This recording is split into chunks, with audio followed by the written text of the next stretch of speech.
Welcome back to another episode of Building Up Your Business, the podcast. My name is Erica Dill with Operationally Up. Remember, from bombs to order fulfillment, marketing to taxes, learn the stuff from the pros before you step in it. And here at Operationally Up, we are here to help your consumer goods and e-commerce business build scalable and efficient companies to take you to maximum profitability. Today's episode is going to be another great episode. We're joined today by Catherine Mattice, and she has both an undergrad and a master's in communication. Catherine developed a passion for defeating workplace bullying after struggling with her own workplace bully. As a trailblazer in the field, she focused her practice on building safer company cultures and solving workplace bullying in 2005 before it was widely recognized. Now, she is the founder and CEO of Civility Partners, where they specialize in building positive work environments through executive coaching, corporate training, and large corporate change projects. Catherine, thank you so much for joining us today. Thank you for having me. It's going to be another great episode. And today, Catherine is here to help us understand how to build better people managers, which is a topic that I love. I love the term people managers. And I think one of the things, especially when we're talking about workplace bullying, we're going to get really into some juicy things about how these two connect. But first, I want to take a moment and really acknowledge how impactful the work you are doing is. I think so many of our listeners can relate to when they've had a workplace bully, and it's so timely now more than ever. So thank you for all that you do. Well, thank you. Thank you. Yeah, I'm very focused on the fact that people should feel good at work. I think it's super important. It really is, and especially as we've seen recently with a lot of people leaving, different companies, and we talk about why people leave. And I think, we can all the research shows that it has to do with either poor management or a team environment. So Hmm. it's Yep. great to have you on today. Thank you. So let's start off with the big question. I love the term people managers, but can you give us a little bit more of a definition about what a people manager is and what those core traits of a great people manager is? Yeah, so a people manager is a manager, any typical manager, but I like the adding the word people as a reminder that a manager is not supposed to be doing all of the work or be a taskmaster. A manager is meant to be a leader. And, for example, I've worked with clients where, maybe it's a lawyer's office, for example, and they have billable hours, and the managers are billing clients, 120% of their time. And I'm like, well, then they're not managing. They're not a manager. So you got to either reduce their requirements for billable hours or have them not be a manager. So that's why I like that word in there. It's just a reminder that people is part of the job when you're a manager. Some core qualities are empathy, being a really good listener, having some leadership qualities because you are a leader when you're a manager and you need your team to follow you. Um, Creating a psychologically safe space where people feel comfortable to be vulnerable and tell you, what they need and how they're feeling. And last, I mean, there's a bazillion things we could do, a whole just thousands of characteristics, but the last one is being unselfish, being focused on their team success so that conversations with a team member are around, hey, here, what do you want to be doing? How can I help you be more successful? And coaching, your team into success. You used another one of my favorite terms, psychological safety. And when we talk about, being safe and comfortable in a work environment, that psychological safety, I know it's been kind of being brought up lately in talking about safe workplaces. But for those who may not be familiar with that term, can you give us give us a little definition on what psychological safety is? Yeah, but psychological safety is essentially feeling comfortable to be yourself, to be vulnerable, to share an idea that without fear of, repercussions or consequences or the manager getting defensive and telling you that'll never work. So it's creating a space for people's minds to function outside of our reptilian brain. That I love that, the lizard brain, the reptilian brain. Yeah. So how would a company identify if they have leadership that isn't maybe the best people managers? What are some things that might be popping up in the culture or through the employees that they can really say, hey, maybe we need some work on this? Sure. A couple things. One is, for example, exit interviews. If employees are leaving, hopefully they're being sort of honest. They're probably not being brutally honest, but telling you a little bit about what their experience was like there. I mean, you can also just look at your organizational processes. Does our performance management system or process, whatever that is, does it include ongoing, conversations between the manager and each of their team members? Because if it's not, that means the managers aren't having these coaching conversations and building a rapport. You can also observe, do people gossip or say sarcastic things that are maybe pushing the line? I love sarcasm too, but there's a line that it can easily cross. So just observing, are there cliques? Do people in the lunchroom sit away from each other or do they enjoy being around each other? So look at your processes, listen to your employees, and pay attention and look around. Yeah, I love that. The thing that I hear a lot from management or from other, company executives teams, and so I'd love to hear your thoughts on it, is sometimes, when we're talking about like exit interviews or listening to people, sometimes people say, oh yes, that could be a poor people manager, but it also could be, as you're changing a culture, team members that maybe are no longer a good fit for the organization as you're changing into a more open and welcoming environment. How would somebody know the difference between the two? I mean, don't they sound very similar? Yes, and this is we could do a podcast just on that topic Just as on that well. topic. I'll try to keep it short. So here's the problem. A lot of times, whoever's doing HR, whether it's in a small business, it's often the executive assistant or the CFO. If you have an HR person, it could be them too.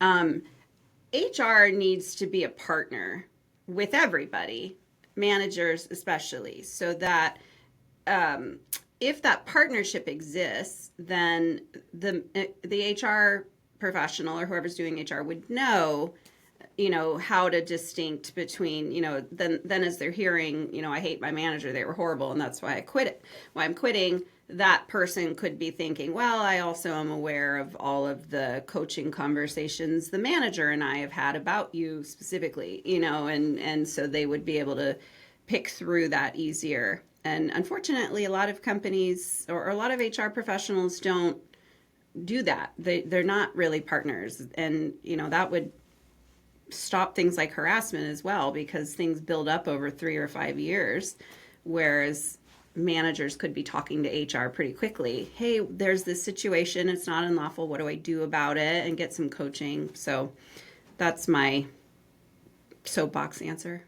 No, I love it. And you're right. Maybe we do end up creating a whole separate podcast just to talk about that because I think that's a great topic. So we can discover that rabbit hole soon, I'm sure. Um, but before we start talking about how to build people managers, can you help connect the dots between having great people managers and how that reduces workplace bullying?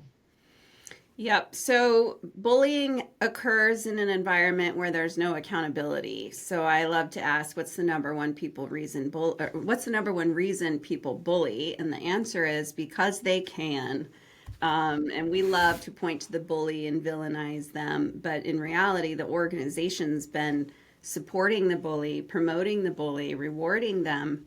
So when you have people managers who understand how to manage people and relationships and build psychological safety and focus on a positive culture, that type of bullying behavior is going to be hard to start to engage in. And when somebody steps outside of this psychologically safe culture that's being built, it's a lot easier to go, well, that didn't feel good, you can't be that way.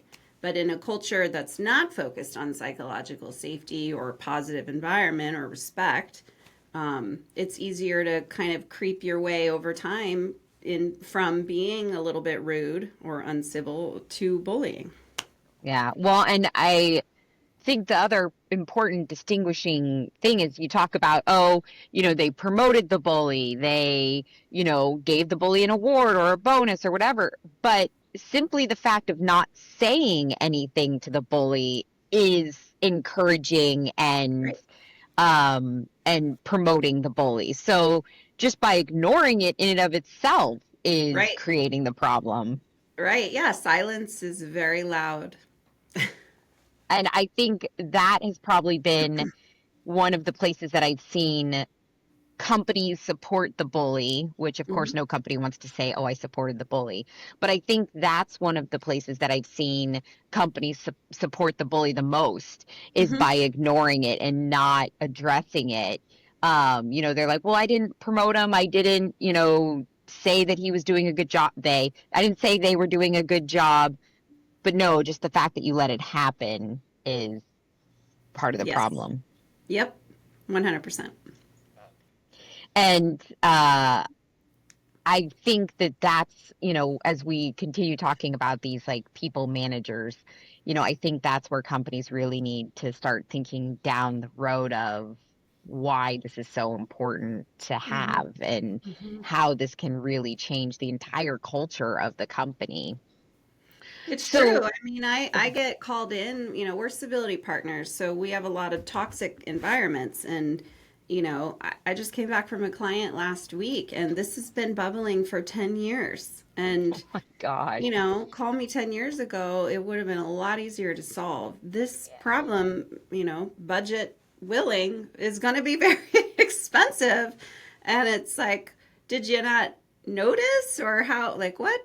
So I have a lot more discovery to do, but it's like that's pretty common where things bubble over time and then they explode and then I get called in. And it's a shame. Well, and in 10 years, I can only imagine the cost that it's cost the company, that maybe even indirect cost that they Yep. maybe didn't even, yes, there's things like turnover, that you're like, oh, we lost this person because of this bully. But I could think there's probably so many indirect costs, and not to get on too much of a tangent, but help us understand some of those indirect costs that a company may be seeing because of workplace bullying.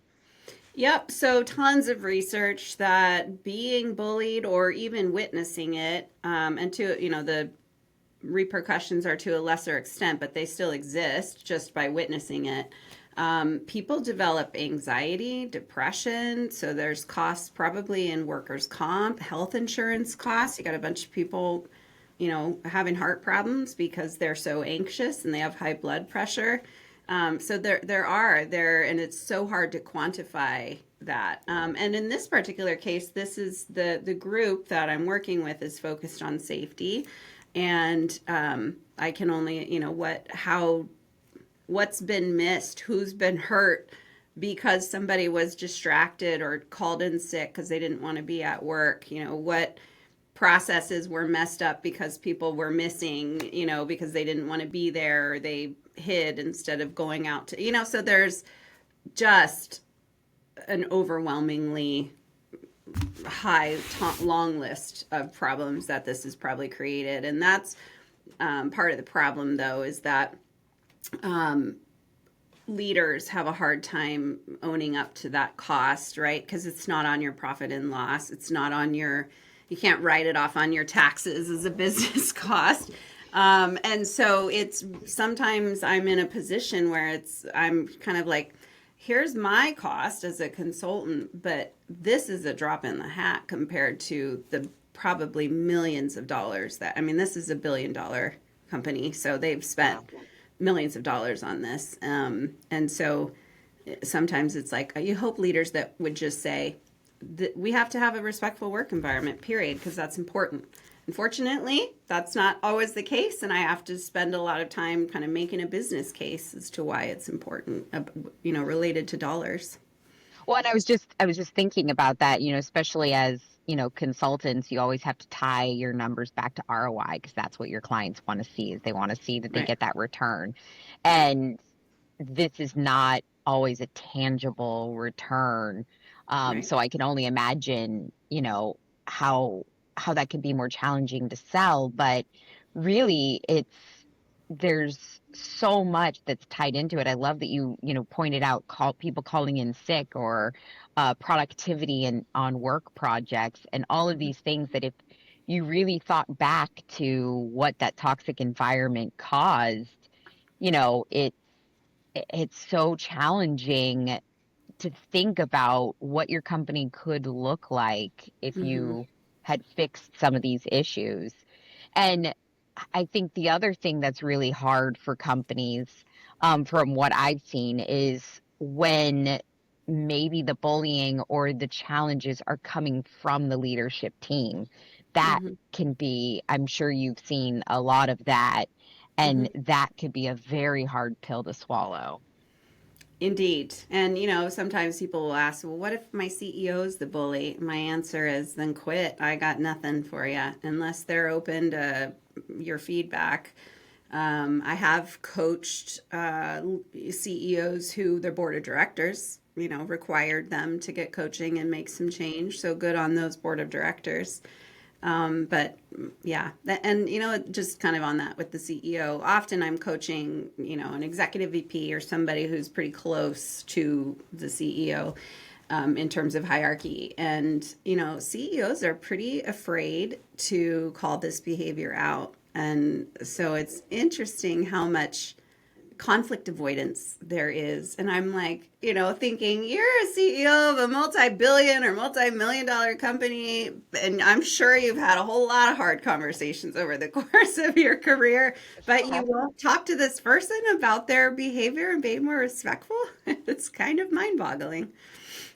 Yeah, I think especially as we've, gotten to a point where we're trying to be more respectful of who people are and have these tough conversations. I just remembered many, many years ago, I was talking to a company about, their hiring process and who they were hiring. And one of the questions that they asked people who they were hiring was on a scale from 1 to 10, how Mm-hmm. comfortable are you with tough conversations? And I was like, brilliant. Like I That's a great love that question. you're hiring your future manager or you're asking your future managers that question Mm-hmm. because I'm pretty sure people like just went dumbfounded when they get asked that question. They're like, "Holy cow." Like Yeah. and that sets the tone for what type of a culture you're walking into Yes. and thinking about as we come back to that people manager, that's a great trait of people managers who are, willing to have those tough conversations and Mm-hmm. are not afraid to, like in this case with bullying, who are not afraid to say something and really, solve that problem or at least identify it. Right, right. And I think the problem for people managers is they probably haven't been told by the company, we expect you to manage behavior too. And it's funny because, if I show up late all the time, that's poor behavior. And it's so easy as a manager to be like, well, you're late. Um, but there's some point where behavior all of a sudden feels like it becomes untouchable or we can't. And even HR, a lot of times when I speak at conferences, someone always raises their hand. Well, if bullying's not unlawful, it's not harassment. How can I discipline them? And I'm just like, what do you do when someone's late? And I always compare, or misses a deadline. So if managers have to be told, we expect you to maintain a respectful team environment. Here's the resources and training we're going to give you to equip you to do that. And that's often just missing. And then we're back to why I use that word people managers, because every manager knows they're supposed to manage tasks. Right. But they need permission from the company to say you also have to manage respect. Well, and I think the other thing that is a little bit more challenging, bullying or attitude or, that those types of traits that are having to do with people who are bullies is it's a little bit more subjective, especially when you get into a little bit more of the gray area about whether an act is inappropriate or not. Whereas being late is like, well, the clock says 5:15 and it was supposed to be 5. So like black, Yeah. white, here's your Yeah. problem. But there, Um, I'm going to push back on you please because push back. you're right. I can pull out the time card report and show it to you and say, here, you've been clocking in late. That's where organizations go wrong. So if an organization has core values and they turn those core values into core competencies, so let's say respect is one of the company's core values, it's on their website, maybe even it appears in some sort of employee nomination form. But if you turn those into competencies, which just real quick, a core competency is a behavior that we can all observe and agree Erica's competent in this. So if you're an accountant, you have to be competent in math and QuickBooks or whatever. And we can observe you and say you do know math and you do know how to use QuickBooks. Your invoices are out on time. So you can turn these fluffy behaviors into something similar where you could say our core values respect. Here's what it looks like when someone's being respectful, and here's what it looks like when someone's not. And so you absolutely can make it more concrete. A lot of companies just don't, I think they don't know how, or I don't know, but that's one of my crusades. I'm on a crusade for every company to use their core values correctly. Well, and I think that's a huge point there is how to turn them into more concrete things. And that's a nugget I didn't even think we were going to discover in this conversation, but you never know where these podcasts are going to go. And I love it. Yeah. But what a great tip about how to really take these, like you said, fluffy topics and turn them into something black and white and concrete. And to kind of get down to this, like leads perfectly into my next question. I love it. I was going to ask about how do you support good people managers and support managers to be more people managers? And I think what you just said is a perfect example of that is by turning these values and principles into core competencies with concrete Mm-hmm. definitions. What a great way to support managers to manage people to the best of their ability. Yeah, thank you. Yeah, I mean, another thing organizations need to do to support managers, and I kind of said it earlier, is give them time to manage. They're, and you could, again, make that concrete, something organizations don't do. You could, using the billable hours, for example, you could say, you're not to exceed 80% billable hours if you're a manager because you need the 20% of your time to manage, we expect you to do X, Y, and Z, and this is how we're going to track it if you're going to be a people manager. So that's the thing is organizations have to set their managers up for success. And then again, give them the right training. There's a lot of manager programs about delegation and having performance conversations, and those are all technical manager skills. But what about a training on creating psychological safety? What about a training on how to coach somebody who's gossiping or, being uncivil or rolling their eyes when somebody speaks? How do you coach that person out of that kind of toxic behavior? So there's a lot of skills that, and also how to receive feedback. Managers need training. There's a lot of how to give feedback, but they need to receive it too, because it's got to be a collaborative rapport conversation. So, organizations have a long way to go to set managers up for success in these things. But at least we're starting to see some progress with companies. So just by talking about this, I think is progress. So whoever's listening to this specific episode or podcast, you're making progress already by listening to it. So yes, you're hearing some amazing, mind-blowing ideas. I love it.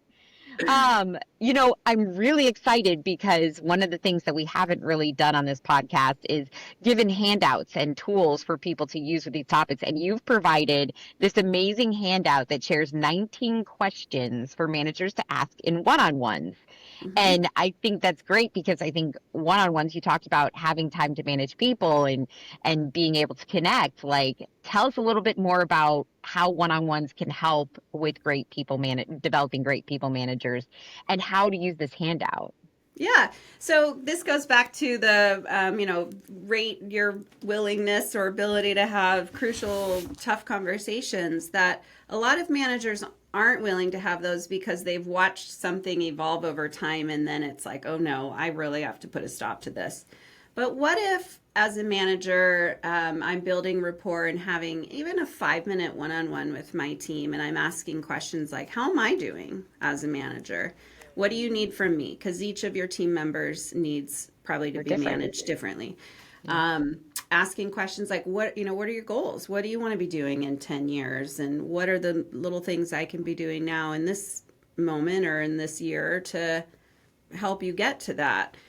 So asking questions that are, building rapport, but also trying to understand what this person needs. Another question on there is, what are some of the projects you see going on here that you want to be on and that you want to participate in? Are you appropriately challenged? So these are all questions. And then when somebody's not performing well, you've built this rapport and you know a lot about them. And then you can have a performance conversation that doesn't feel so stressful. That's like, now I have to tell this person they're not performing. It's like, well, no, you built this relationship focused on their success. And then you could say, hey, here's a problem with your performance. We've talked a lot about how you want to be successful and what you want to be doing. This behavior goes against that. Yeah. So let's talk about it. And then it becomes a coaching conversation. So that's what this Well, I question think is about. people misunderstand or don't understand the severity of investing in team members as people and what that does to productivity. And of Mm-hmm. course, every company wants to be working more efficiently, more lean, more productive. And they think that just means, oh, we're going to set some goals and you have to meet your work by this specific goal. And that's how we know if you're productive or not. And we could even get into the whole remote work versus in place work, which I know I'm not even going to, that's a soapbox of mine. And That's another podcast. we're I've been not back like gonna 4 or 5 times, Eric. we're not even gonna touch that today because this is gonna get brutal. But um, you know, by investing in people as people, like Mm-hmm. they can really um get to that productive level because they think that their companies are investing in them as who they are and care about who they are. And who doesn't want to show up to a workplace where like your boss is like behind you 110% and cares about where you want your career to go and how to Yep. get you there? Yep. Like, who Yep. doesn't want that? Yep. And that's that. We're back to that the money, right? Like you could say, well, yeah, hiring Civility Partners to do a manager training on these things costs, X amount. That goes on our profit and loss. That's an expense. And here we're going to invest in this productivity software, whatever. Those are all numbers they can see. But yeah, to be able to say, well, look, if you do this, people are probably going to be more productive and engaged. And one way I can prove that is through workforce surveys, but the company has to be willing to invest in those too. Yeah, it all takes investment and it all takes understanding the concepts. And like I said, listening to this episode is the first step. And I'm Yeah. proud of everybody who made it to this point. Yeah, I'll just say, so, like in comparison, if your laptop breaks down, you go straight to you fix it. Oh my gosh, my productivity is down, my laptop's broken, I need it fixed or I need a new one. Or some widget on the manufacturing line breaks down or some button doesn't work.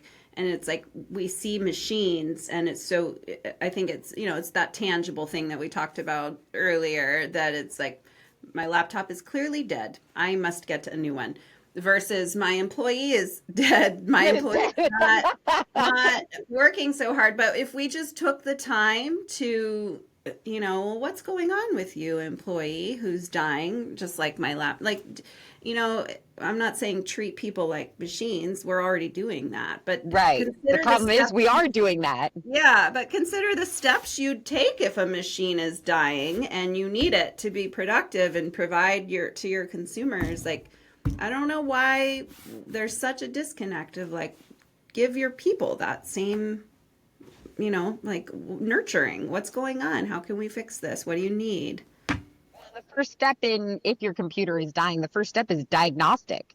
Yep. And just like you said, the first thing you do is ask the employee, hey, what's going on? Yep. Diagnose. Like, I Yep. love that. I love that analogy. Yeah. Thank you. Well, this episode has been, it took some turns I didn't even think about, and that's even better. I'm so excited about where we ended up. And I hope everybody else has gotten so much out of this because this has really been a great episode. Catherine, thank you so much for joining us. Thank you. I appreciated this conversation. It was fun. Thank you. Well, and it sounds like we're going to need to be planning a couple of more Yeah, because we've we'll got go down more. some of the rabbit holes that we wanted to go down. So, thank you for joining us again on another episode of Building Up Your Business. Remember, from bombs to order fulfillment, marketing to taxes, learn the stuff from the pros before you step in it. My name's Erica Dill with Operationally Up. I have been your host, and Catherine has been an amazing guest. And if you want to hear more from her or you have questions and want to follow up, we're going to put her information in the description of this episode so that you can reach out to Civility Partners and get some more guidance. And I hope to see you back here in another 2 weeks with another amazing topic. And until then, have a great day. Thank you. Bye.